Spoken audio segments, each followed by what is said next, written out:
aujourd'hui dans le showroom de Capvision en région parisienne pour vous présenter nos solutions desktop métal sur la partie métallique. Aujourd'hui, nous allons vous présenter le système Studio, mais il existe aussi une version de production appelée le système Shop. Du coup, avant de rentrer dans le détail des équipements qui sont nécessaires au système Studio, pour rappel, vous avez besoin pour un système complet d'une imprimante et d'un four uniquement. La partie nettoyage et déliantage se fera de façon thermique dans le four directement. Vous pouvez donc vous affranchir d'avoir un équipement supplémentaire appelé délianteuse avec des produits chimiques. Du coup, lors de cette première partie de vidéo, nous allons vous présenter tout d'abord l'imprimante Desktop Metal Studio. Donc je vais juste ouvrir ici afin qu'on ait une accessibilité plus facile. Donc l'imprimante est constituée de façon assez simple. Si on parle dans l'enceinte de l'imprimante, vous avez donc un plateau amovible qui va vous permettre en fait de retirer vos pièces une fois que celles-ci seront imprimées. Vous avez un système de tête, d'accord, avec une première tête qui va vous permettre d'imprimer votre matériau métallique, donc votre matériau modèle, et une deuxième tête qui va vous permettre d'imprimer la céramique. Je vais vous expliquer juste après à quoi sert la céramique. Vous avez aussi un système de brosse, juste ici. L'enceinte n'est pas ni thermorégulée ni totalement fermée puisqu'on peut travailler à température ambiante.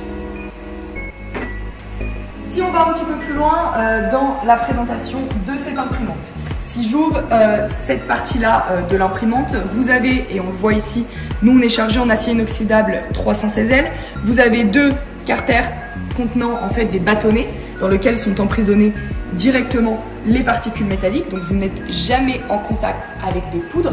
C'est aussi le gros avantage de ce système puisque, on le voit ici dans notre showroom, il peut être installé dans une enceinte et dans un environnement assez classique sans besoin d'équipement supplémentaire.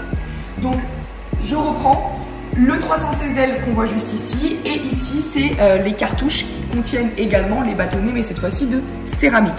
Ça fait 2 fois que je vous parle de céramique, donc on va vous expliquer un petit peu à quoi sert cette céramique. Tout simplement à créer une interstice entre votre pièce principale et le support. On va créer donc cette petite couche de céramique qui va ensuite être fondue et disparaître lors du fritage de vos pièces, et ça va permettre en fait de libérer vos pièces du support de façon très simple en sortie d'impression puis de fritage.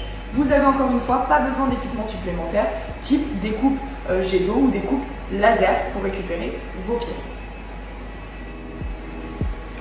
Dernier élément qui est assez important sur cette imprimante, puisqu'on utilise le DMD, c'est semblable à de l'injection, à du mime, de l'injection métallique, c'est la simplicité d'utilisation. On voit que là on est sur un équipement qui est assez simple, que ce soit à mettre en place ou à utiliser. Au niveau du changement matière, c'est aussi très simple, puisque je vais venir simplement retirer mes pièces qui sont ici et les remettre.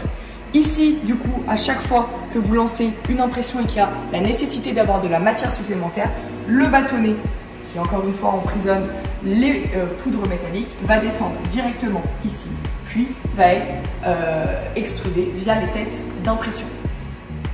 Pour cette deuxième partie de vidéo, nous allons voir ensemble le four de fritage.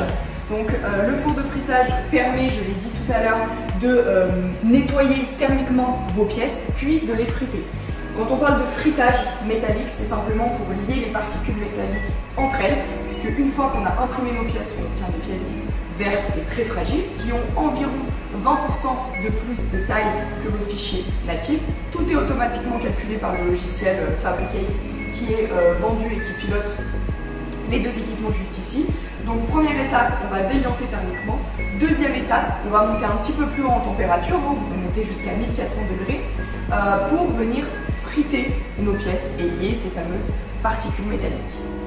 Du coup, maintenant qu'on vient de vous présenter l'ensemble de l'équipement Studio System, nous allons vous présenter quelques cas d'application et de pièces que nous avons imprimées.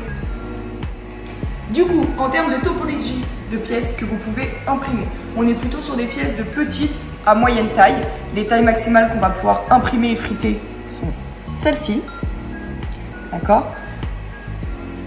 Je vous ai parlé tout à l'heure de pièces vertes. Pour que vous puissiez vous rendre compte, c'est ce type de pièce-là. D'accord ? On voit une interstice blanche, c'est la fameuse interstice de céramique qui va permettre ensuite de récupérer notre pièce du support. on a la possibilité d'imprimer des géométries quand même assez complexes, d'accord? Ça, c'est une pièce qu'on a imprimée en une seule fois. Donc, l'assemblage complet. Et des pièces plus ou moins complexes à imprimer. Dernière chose que je voulais vous montrer à la caméra, c'est plus les pièces, mais c'est les fameux bâtonnets dont je vous ai parlé tout à l'heure. Donc là, on est sur un bâtonnet Feedstock de 316L, d'accord, acier inoxydable.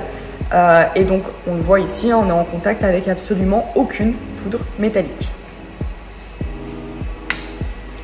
J'espère que cette vidéo vous aura plu et je vous dis à très bientôt sur nos réseaux pour une nouvelle vidéo. Merci à tous.